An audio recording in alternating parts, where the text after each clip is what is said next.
উনি আমাদেরকে যেভাবে নাচিয়েছেন সেভাবে আমরা নেচেছি। যেটুকু সফলতা আমি সবটুকুর জন্য শতভাগ দায় হুমায়ুন স্যারকেই দিই। স্যারের পছন্দটা বুঝবার ক্ষমতা আমার ছিল। আমি স্যারের শেষ কথাটা রাখতে পারিনি। স্যার চলে যাওয়ার পর আর স্যারের মতো ভালো কাজ করতে পারলাম না। স্যারের সঙ্গে মজার কোনো স্মৃতি নেই। এই প্রশ্নটা সবাই করে যে শুটিংয়ের মজার স্মৃতির কথা বলুন। স্যারের সঙ্গে মজার কোনো স্মৃতি আমার নেই।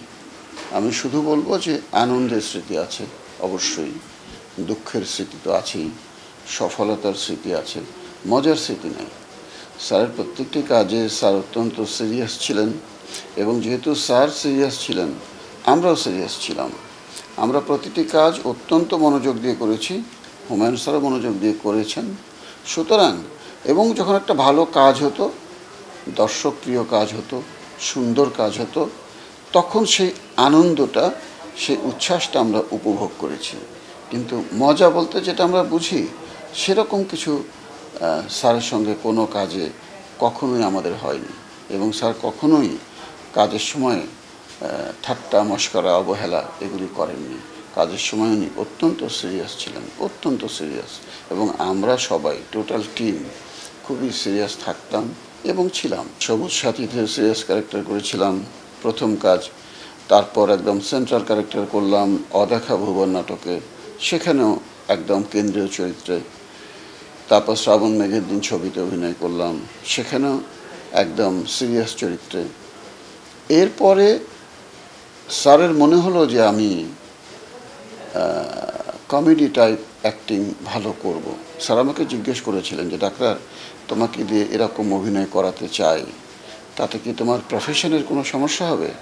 তো আমি স্যারকে বলেছিলাম যে স্যার আপনি বুঝবেন আমি কোন ধরনের অভিনয় ভালো করতে পারবো, এটা আমিও জানি না, যতটা আপনি জানবেন, যতটা বুঝবেন। স্যার খুব খুশি হয়েছিলেন। তো আমি বলেছিলাম স্যার যেটা হয়, যে ধরনের চরিত্রে আপনি মনে করেন যে আমি মানানসই, আপনি সে ধরনের চরিত্রেই আমাকে দিয়ে কাজ করাবেন, আমার কোনো সমস্যা নেই। তারপর তো একটু মজার চরিত্রে আসা শুরু করলাম এবং সেখান থেকে আরও জনপ্রিয়তা। তবে সব ধরনের চরিত্রেই আমি মনে করি যে স্যার খুশি হয়েছেন আমার অভিনয়ে। আমি হুমায়ুন স্যারের যত কাজে আমার যেটুকুই সফলতা, আমি বিরাট কিছু অবশ্যই নই, তবে যেটুকু সফলতা আমি সবটুকুর জন্য শতভাগ দায় হুমায়ুন স্যারকেই দিই। এই টোটাল ক্রেডিট হুমায়ুন স্যারের। আমাদের তিনজনের কোনো ক্রেডিট নেই, কারণ তারা তিনজনের পর, তারা তিনজনের ছায়া অবলম্বনে আমাদের নিয়ে অন্যরা অনেক নাটক করেছেন। কোনো নাটক তারা তিনজনের ধারে কাছে যেতে পারেনি জনপ্রিয়তার দিক থেকে এবং মানের দিক থেকেও। সুতরাং এই কৃতিত্বগুলি একদম হুমায়ুন স্যারের। ওই সময় আমরা যত ভালো কাজ করেছি, ওই সময় যত জনপ্রিয়তা পেয়েছি, এখন তা পাই না। কেন? সেই একই অভিনেতা, কেন পাচ্ছি না? কারণ সেই লেখক নেই, সেই ডিরেক্টর নেই, সেই সংলাপ নেই, সেই গল্প নেই। সুতরাং এসব কিছুর কৃতিত্ব আমি সবসময় হুমায়ুন স্যারকে দিই। আমাদের কোনো কৃতিত্ব নেই। উনি আমাদেরকে যেভাবে নাচিয়েছেন সেভাবে আমরা নেচেছি। সুতরাং যিনি নাচান, নাচ যদি সুন্দর হয় সে কৃতিত্ব তার, যারা নাচেন তাদের না, একটুও না। অভিনয়ের জন্য দর্শক আমাকে পছন্দ করেন এটি একটি বিষয়, চিকিৎসক হিসেবে রোগীরা আমাকে পছন্দ করেন এটি একদম অন্য বিষয়। কারণ আমি ভালো অভিনয় করি এটা দেখে কখনোই কোনো রোগী আমার কাছে আসবেন না, অবশ্যই না। আমি ভালো চিকিৎসা করি এটা জেনেই রোগী আমার কাছে আসবেন।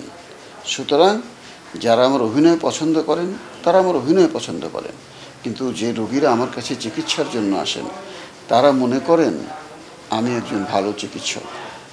অবশ্যই আমি অত বড় চিকিৎসক না, খুবই ছোটোখাটো একজন চিকিৎসক।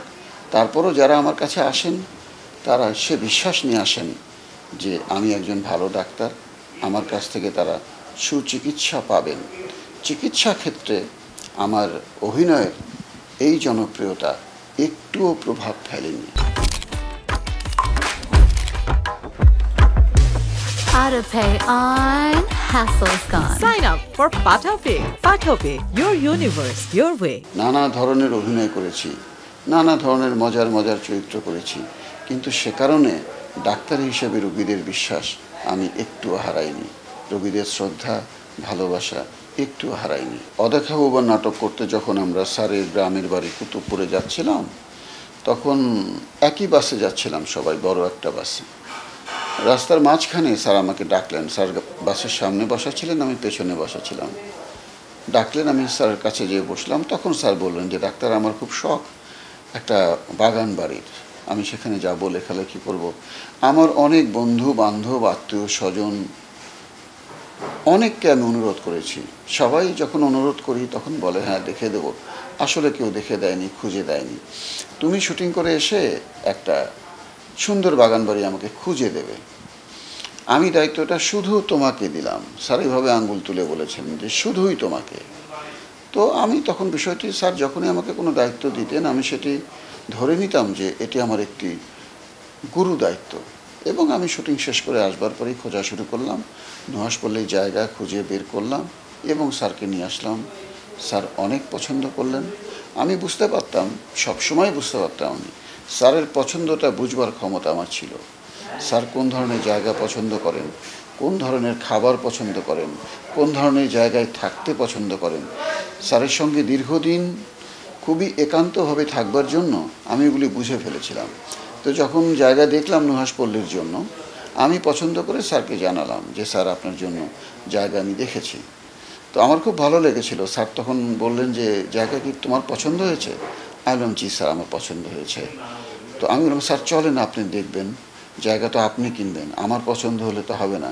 তখন স্যার আমাকে বলেছিলেন ডাক্তার, আমি মানুষ চিনি, তোমার যখন পছন্দ হয়েছে আমি নিশ্চিত আমার পছন্দ হবে, তুমি জায়গা বায়না করে ফেলো। আমার মনে আছে তখন স্যারের পাশে স্যারের ঘনিষ্ঠ একজন ছিলেন, তিনি বলেছিলেন স্যারকে যে আপনি তো পাগল, একটা জায়গা দেখলেন না, কিচ্ছু জানলেন না, বায়না করে ফেলবেন। তখন স্যার উত্তর দিয়েছিলেন যে দেখো, আমি মানুষ চিনি। তারপর স্যার যখন জমির বানা হয়ে গেল, আগেই স্যার জায়গা দেখেননি, কাগজপত্র দেখে স্যার বায়না করে ফেলেন। বায়নার পরে স্যার জায়গা দেখতে গিয়েছিলেন এবং জায়গা দেখবার সময় আমার মনে আছে, কতবার সংখ্যা মনে নেই, স্যার জায়গা দেখতে দেখতে, অনেক বড় জায়গা তো, দেখতে দেখতে কয়েকবার স্যার থমকে দাঁড়িয়েছিলেন এবং পেছনে ঘুরেছিলেন। স্যার সামনে, আমি পেছনে।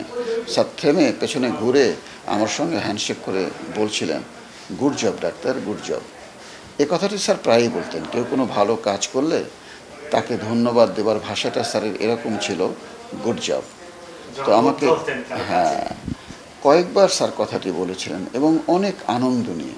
এবং জায়গাটি দেখে আসবার পর যখন ঢাকায় আসলাম, নুহাশ চলচ্চিত্রের অফিসে কাকরাইলে আসিফ মেনশনে, স্যার চেয়ারে বসা, আমি সামনে বসা, তখন স্যার আমাকে বলছিলেন যে ডাক্তার, আমার জীবনের অনেক বড় একটা শখ তুমি পূরণ করে দিলে। সর্বশেষ স্যার তো যখন নিউ ইয়র্কে ক্যান্সারের চিকিৎসা করছিলেন, মাঝখানে নুহাশপল্লীতে এলেন নুহাশপল্লী দেখবার জন্য। অনেক ভালোবাসতেন তিনি নুহাশপল্লীকে। শুধু নুহাশপল্লী দেখবার জন্যই উনি আমেরিকা থেকে বাংলাদেশে এসেছিলেন। তখন আমি দুবার গিয়েছিলাম। তো দ্বিতীয়বার যখন গেলাম তখন দেখি স্যার বসে আছেন, বাগানের কাজ করছে নুহাশের কর্মচারীরা। স্যার চেয়ারে বসা, আমি স্যারের পাশে যেয়ে দাঁড়ালাম। স্যার আমার দিকে দেখে বললেন ডাক্তার, নাস্তা করে যাবে। এই স্যারের সঙ্গে শেষ কথা বলে স্যার উঠে গেলেন। আমি স্যারের শেষ কথাটা রাখতে পারিনি, নাস্তা করতে পারিনি, মনটা এত খারাপ ছিল। স্যার চলে গেলেন স্যারের রুমে, আমি একটু পর চলে আসলাম। না হয় কি না, না, ওই আফসোসটা সারা জীবনই থাকবে এবং আমরা নিশ্চিত যে ওইরকম কাজ পাবার ভাগ্য আর হবে না। সুতরাং সবসময় মনে হয়, সবসময় সেই হতাশা, সেই না পাওয়া, এটা মনে হয় যে কত সুন্দর কাজ করতাম, কত সুন্দর সংলাপ বলতাম, সেই সুন্দর সংলাপ তো আর নেই। এই আফসোসটা সবসময় হয় এবং আমাদের জীবনও তো শেষের দিকে। আমি নিশ্চিত এই আফসোস নিয়েই মারা যেতে হবে যে স্যার চলে যাওয়ার পর আর স্যারের মতো ভালো কাজ করতে পারলাম না।